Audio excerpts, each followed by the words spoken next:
tes DNA itu, ini dikumpulkan genome sequencing. Jadi data DNA penduduk Indonesia yang tes PCR di GSI untuk apa itu Pak? Apakah nggak kesimpan? Ini yang gua bilang, nggak cuma uang, fungsi. Makanya kadang-kadang kan kita nggak usah tes. Sekarang katanya kebijakan nggak usah PCR, swab antigen, sama juga bisa jadi ya. Ini patut kita waspadai buat bangsa Indonesia. Bahaya loh kalau data DNA dipegang asing.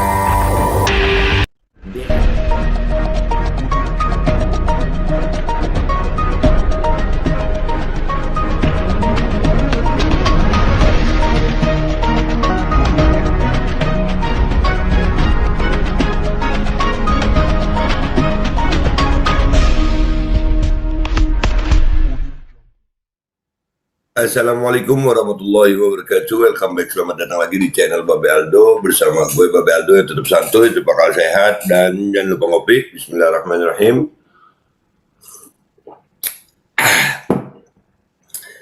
Alhamdulillah Rabbil Alamin. Wassalatu wassalamu ala sayyidil mursalin Sayyidina Muhammadin wa ala alihi wa sahbihi ajma'in. Rabbi shrah li sadri wa yassir li amri wahlul 'uqdatam min lisani yafqahu qawli bijahin nabi wa alihi. Salam revolusi akhlak, semangat revolusi akhlak. Semoga akhlak kita jadi lebih baik hari ini dibanding kemarin. Panjang umur, perjuangan merdeka. Allahu Akbar. Seperti biasa guys, sebelum kita masuk ke dalam konten, jangan lupa Kustul Hindi. Kustul Hindi adalah ramuan herbal yang luar biasa yang kita konsumsi tiap hari untuk menambah natural immunity kita agar bisa melawan infeksi dari luar, khususnya PM2,5 yang disebabkan oleh polusi udara. Mudah-mudahan yang sakit dari kita itu jadi sakit menghapus dosa, penambah pahala, dan mudah-mudahan segera sehat. Dan yang sehat dari kita Allah jaga, insya Allah. Amin ya rabbal alamin. Oke guys, konten gue kali ini adalah tentang masih seputar PCR, dan ini ada berita yang cukup mengejutkan buat gue dari juru bicara Bapak Luhut Binsar Panjaitan. Banyak orang mengira PCR ini hanya tentang uang aja. Gue dari awal, dari 2 bulan yang lalu itu, 2 bulan 3 bulan yang lalu, gue bilang tentang PCR ini alat bukan hanya tentang harganya. Harga itu cuma bagian kecil ya. Orang kena gratis terus mau aja gitu PCR. Bukan sayang. Ini bukan cuma tentang harga, banyak di PCR ini. Ada yang lebih dari harga. Dan subhanallah, yang paling utama yang kelihatan dari PCR ini adalah fungsinya. Fungsinya PCR ini kalau salah fungsi jadi sesat gitu ya, false positif. Kalian kebayang nggak false positif itu, positif palsu? Kalau salah, itu berapa orang yang dapat protokol obat yang salah, dikira kena COVID tapi ternyata bukan gitu. Akhirnya jadi false positif dan akhirnya protokol obat itu salah gitu. Nah, kalau protokol obat salah, pandemi ini ditentukan oleh PCR. Karena dites banyak yang positif, dikira pandemi. Ya, ini bukan cuma tentang harga, banyak. Dan ada yang lebih parah nih. Ini yang ngomong siapa? Jubirnya Pak Luhut sendiri. Nggak tahu beliau keceplosan atau gimana, kita lihat beritanya ya. Kita lihat beritanya nih. Nih beritanya.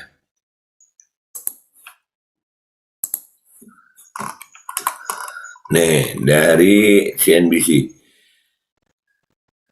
Terungkap Northstar sampai perusahaan Luhut ikut bisnis PCR. Ya, kalau dari jubirnya bilang kan nggak ngambil untung lah, ya katanya nggak ngambil untung. Ya kali ya bikin perusahaan segitu banyak nggak ngambil untung. Tapi ya kita harus nonton aja ya. Menteri Koordinator Bidang Kemaritiman dan Investasi Luhut Binsar Panjaitan dituding ikut berbisnis tes polimerase chain reaction (PCR) Selama pandemi COVID-19, ada pun salah satu perusahaan yang distributor PCR yang disebut memiliki kaitan bisnis dengan Luhut, yaitu PT Genomics Solidaritas Indonesia, GSI. Apakah tudingan tersebut benar? Jody Mahardi, juru bicara Kemenko Bidang Kemaritiman dan Investasi pun angkat bicara. Jadi yang ini menjelaskan Pak Jody Mawardi ini ya, Mahardi, ya Jody Mahardi. Dia menjelaskan awal mula bisnis alat COVID-19 ini, dia mengatakan terkait GSI ini pada awalnya Menko Luhut diajak oleh teman-teman dari grup Indika Adaro Nortat yang memiliki inisiatif untuk membantu menyediakan tes COVID dengan kapasitas tes yang besar. Karena hal ini dulu dianggap menjadi kendala pada awal-awal masa pandemi, masa-masa awal pandemi. Ya, kendala ya itu. Pemerintah nggak bisa ya, jadi harus pakai Adaro. Adaro itu perasaan batu bara kalau yang gue tahu. Tambang ya, dia tambang lah pokoknya. Adaro itu tambang kalau nggak salah pokoknya. Bisa jadi bisnis besar ya. Ada apa ya? Masa perusahaan, oh iyalah. Mikir deh, kita mikir. Jadi total kalau tidak salah ada 9 pemegang saham di situ. Yayasan dari Indika dan Adaro adalah pemegang saham mayoritas di GSI ini. Yayasan. Ungkapnya pada CNBC Indonesia Selasa 2 November. Kalau dilihat dari grup-grup itu, mereka grup besar yang bisnisnya sudah well established. Bisnis besar yang sudah jalan lah ya, udah lancar, normal gitu, established. Dan sangat kuat di bidang energi, ya kan, benar tambang. Jadi GSI ini tujuannya bukan untuk mencari profit bagi para pemegang saham, sesuai namanya GSI ini Genomics Solidaritas Indonesia. Memang ini adalah kewirausahaan bidang sosial, malah di awal-awal GSI ini gedungnya diberikan secara gratis oleh salah satu pemegang sahamnya, agar bisa cepat beroperasi pada periode awal dan membantu untuk melakukan testing COVID-19.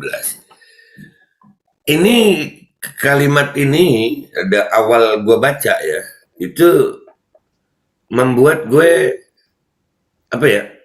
ya kali gitu, mikir gitu, apa untungnya terus kalau memang nggak nyari untung uang? Pasti ada untungnya, pastilah. Nggak mungkin orang melakukan sesuatu nggak ada untungnya gitu, entah untung apa ya. Untung itu kan nggak mesti uang gitu. Jadi akhirnya kita baca lagi nih sampai akhir nih, supaya kalian tahu di mana letaknya ini. Wah, ternyata ada yang lebih dari uang. Apa itu yang lebih dari uang? Kita ikut aja nih. Guys, ini untungnya memang ada. Nggak mungkin lah kalau uang nggak ada untung sama sekali ya kan. Adalah untungnya tentang uang, tapi ada yang lebih. Dan ini perlu rakyat Indonesia tahu. Yang ngomong siapa? Pak Jody Mahardi, jubirnya Pak Luhut. Sampai saat ini, lanjutnya tidak ada pembagian keuntungan dalam bentuk dividen atau bentuk lain kepada pemegang saham. Tidak ada pembagian keuntungan dalam bentuk dividen atau uang ya, itu mungkin ya. Saya lihat keuntungan mereka malah banyak digunakan untuk memberikan tes swab gratis kepada masyarakat yang kurang mampu dan petugas kesehatan di garda terdepan. Kalau tidak salah lebih dari 60.000 tes yang sudah dilakukan untuk kepentingan tersebut. Termasuk juga membantu di Wisma Atlet, tuturnya. Jadi mereka untung uangnya begitu kan, dijadiin tes gratis. Untuk apa ya? Kalau cuma untung uang sih, alhamdulillah sih ya, kita ngelihatnya justru dari berita ini gitu ya. Gue ngelihatnya ini ada apa ya? Kok bisa begini? Kan perusahaan besar, yayasan. Dia pun menegaskan partisipasi Luhut di bisnis ini adalah bagian dari usaha saat penanganan di awal pandemi dan memberikan donasi alat tes PCR dan reagen ke beberapa fakultas kedokteran di sejumlah kampus. Dibagiin itu tes PCR. Jadi keuntungannya apa? Kalau gue sih ngelihatnya ya memang kan tes PCR ini tes yang nggak bisa diharapkan hasilnya itu sempurna, banyak false positif. Berarti kalau memang ini sengaja dibagikan apa ya, sekali lagi, menuduh jangan, curiga boleh. Apakah sengaja disebarkan supaya kelihatan pandemi? Kan bisa jadi. Ya, karena tes PCR-nya nggak pernah diaudit. Benarkah tes PCR itu tes yang untuk mengetahui virus atau membedakan jenis virus? Ya, kan belum pernah diaudit. Makanya dari dulu gue bilang audit. Seperti yang sudah saya jelaskan di atas, partisipasi, oh ya ini sudah tadi dibaca. Pak Luhut juga ikut membantu Nusantik, salah satu startup di bidang bioscience, untuk membuat regen PCR buatan anak bangsa yang saat ini diproduksi oleh Bio Farma. Lanjutnya, membantu, ya membantu. Kalau kalian perlu dana, datang ke kami. Itu membantu atau riba? Riba karena baliknya minta untung. Kira-kira yang ini membantu murni atau membantu yang ada untungnya? Ya nggak tahu gue ya. Membantu yang ada untungnya atau membantu riba? Dia pun menegaskan terkait partisipasi Toba Bara Sejahtera di GS ini tidak ada maksud bisnis di dalamnya. Dia menjelaskan Toba Bumi Energi adalah anak perusahaan Toba Bara Sejahtera dan saham Luhut yang dimiliki melalui Toba Sejahtera di Toba Bara Sejahtera sudah sangat kecil, yaitu di bawah 10%. 10% dari 10 miliar itu berarti 1 miliar. Ya lumayan lah. Kalau 10 miliar, kalau 100 miliar, ya nggak tahu kita sahamnya berapa ya. Jadi ya nggak kecil itu sih ya. Jadi Pak Luhut tidak memiliki kontrol mayoritas di TBS, sehingga kita tidak bisa berkomentar terkait Toba Bumi Energi. Ujarnya. Dari kontrol saham enggak, tapi dari perizinan, dari itu, dari ini kan bisa juga yang kontrol ya. Gua nggak punya saham di situ, tapi ada anak gue di situ, ada ponakan gue di situ yang gua kasih tuh. Lu jangan macam-macam. Bisa juga ya begitu ya. Ngopi dulu kita. Iya, yeah. Bisa. Kalau saham nggak bisa. Jadi kita ada maksud bisnis dalam partisipasi Toba Sejahtera di GSI, apalagi Pak Luhut sendiri selama ini juga menyuarakan agar harga terus diringankan hingga menjadi semakin terjangkau buat masyarakat. Pak Luhut juga termasuk yang bersuara tentang menurunkan harga tes PCR. Itu membuat saya mikir, Pak. Ini sebenarnya ada apa ya? Mestinya turunnya dari lama gitu, kok baru sekarang. Sangat disayangkan upaya framing seperti ini berpotensi menyebabkan para pihak yang ingin membantu jika terjadi krisis berpikir dua kali. Ini akan membuat pihak-pihak yang ingin terus membantu dalam masa krisis menjadi enggan. Bagus Pak, berpikir dua kali. Kami juga sebagai rakyat berpikir dua kali sekarang Pak. Karena di sini Pak Jordi ada keceplosan bagus tuh. Keceplosannya bagus banget. Makasih loh Pak Jordi. Ini sama sekali tidak benar ya. Begitulah kalau oknum sudah hati dan pikirannya ingin menjatuhkan orang lain. Orang ingin berbuat baik pun diajar dengan segala cara, tegasnya. Nah itu kalau orang yang udah hati dan pikirannya menjatuhkan orang lain ya. Nah kalau orang hati dan pikirannya untuk mengeraup keuntungan, walaupun di masa pandemi, gimana Pak? Apa nggak bisa juga ya? Bisa. Dan ada nih, Pak Jordi makasih banget loh. Pokoknya Pak Jordi ini, gue makasih banget. Dia pun memastikan bahwa PT GSI tidak pernah bekerja sama dengan BUMN ataupun mendapatkan dana dari pemerintah. Nih, mulai. Jadi PT GSI itu nggak pernah dapat dana dari pemerintah. Apa nih? Keceplosannya Pak Jordi ini apa nih? Nggak pernah dapat dana dari pemerintah, tapi dapat dana dari mana? Dari pemegang saham. Siapa aja pemegang sahamnya? Nah, ini yang harus diaudit nih dari PT GSI. GSI ini tidak pernah kerjasama dengan BUMN ataupun mendapatkan dana dari pemerintah. Justru mereka melakukan genome sequencing secara gratis untuk membantu Kementerian Kesehatan, tandasnya. Kalian tahu nggak genome sequencing itu? Pemesahan genetika. Artinya, nih denger ini bocorannya, ini yang ngomong Pak Jordi Mawardi nih. Pak Jordi Mahardi. Maaf ya Pak Jordi. Yang ngomong Pak Jordi Mahardi nih. Artinya, di GSI ini, semua orang yang telah tes di GSI dan semuanya yang dibantu itu data tentang genetika seseorang, DNA seseorang, itu dikumpulkan sama mereka. Mengumpulkan data genetika. Pantes saja, mungkin nggak nyari untung duit ya. Nyari untung dari data genetika itu ya. DNA loh ini. DNA itu data paling pribadi dari seorang manusia. Data paling pribadi dari seorang manusia itu. DNA itu biasanya lakukan tes DNA itu untuk paling pribadi itu apa ya? Untuk ngetahui itu anak siapa gitu. Itu anaknya siapa. Nah itu Itu tes DNA itu. Ini dikumpulkan genome sequencing. Jadi data DNA penduduk Indonesia yang tes PCR di GSI untuk apa itu, Pak? Apakah nggak kesimpan? Ini yang gue bilang, nggak cuma uang, fungsi. Makanya kadang-kadang kan kita nggak usah tes. Sekarang katanya kebijakan nggak usah PCR, swab antigen, sama juga bisa jadi ya. Ini patut kita waspadai buat bangsa Indonesia. Bahaya loh kalau data DNA dipegang asing. DNA ini nggak bisa ditiru, tidak bisa ditiru, bisa dikacaukan. Dan DNA ini berhubungan dengan micin, karena micin pakai mRNA. Kebayang nggak kalau, aduh, ya Allah, micin itu pakai mRNA. Ada yang pakai mRNA. Kalau datanya DNA kita ada di mereka, kita kan sering takut tuh, jangan sampai data KTP kita bocor, ya. Jangan sampai data KTP kita bocor. Jangan sampai data pribadi kita bocor. DNA, data paling pribadi dari setiap manusia. Ada tuh.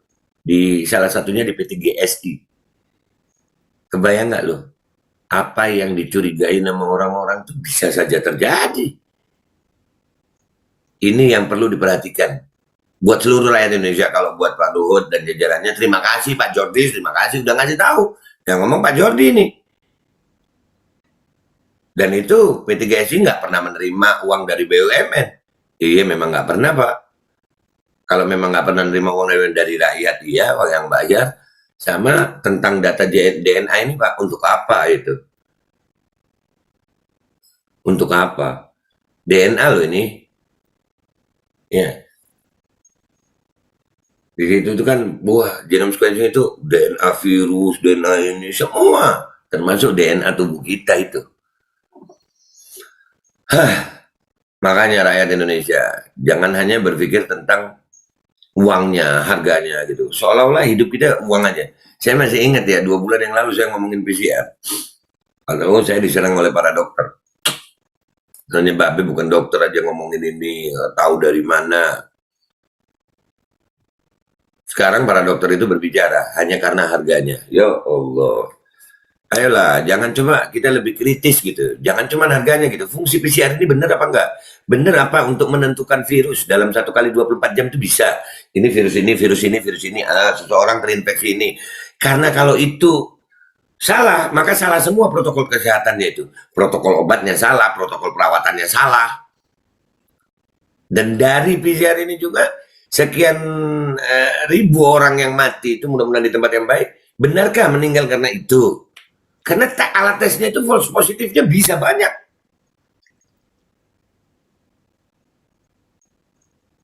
Dan yang paling utama, Pak Jordi Mahardi, terima kasih banyak, jubir Pak Menko. GSI, mereka melakukan genome sequencing secara gratis untuk membantu Kementerian Kesehatan. Pertanyaannya, data genome sequencing yang didapat itu kemana? Termasuk ada DNA setiap warga negara Indonesia yang tes di situ. Itu aja dari gue. Buat kalian yang lihat video ini terus merasa nih, ini bagus buat edukasi kepada masyarakat, silakan share video ini sebanyak-banyaknya, dan mudah-mudahan jadi manfaat buat rakyat Indonesia dan buat tokoh-tokoh masyarakat, tokoh-tokoh nasional yang merasa ini perlu diperhatikan oleh pemerintah Indonesia. Tolong, kita perlu aksi nyata gitu. Ini harus diapakan? Ini genome sequencing loh. Lu sama aja KTP pribadi itu nggak bisa ditiru, DNA itu nggak bisa ditiru. Ada apa? Digunakan untuk apa ini? Kemana datanya? Kemana datanya? Data DNA warga negara Indonesia. Pemerintah harus melindungi warga negaranya. Itu aja dari gue minta maaf kalau ada salah. Buat rakyat Indonesia semangat. Kita akan terus berusaha untuk kebenaran. Dan insya Allah video ini bisa dilihat oleh tokoh-tokoh nasional.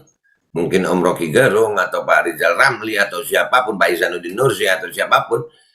Yang bisa ini harus diperhatikan ini. Ada berapa peraturan PCR? Audit PCR ini.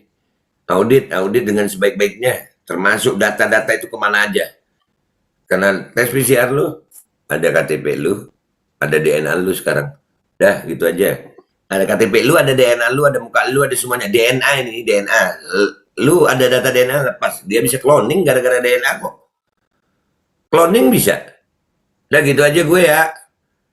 Gue minta maaf kalau ada salah. Wabillahi taufiq wal hidayah wa ridha wal inayah wal afu minkum. Wassalamualaikum warahmatullahi wabarakatuh.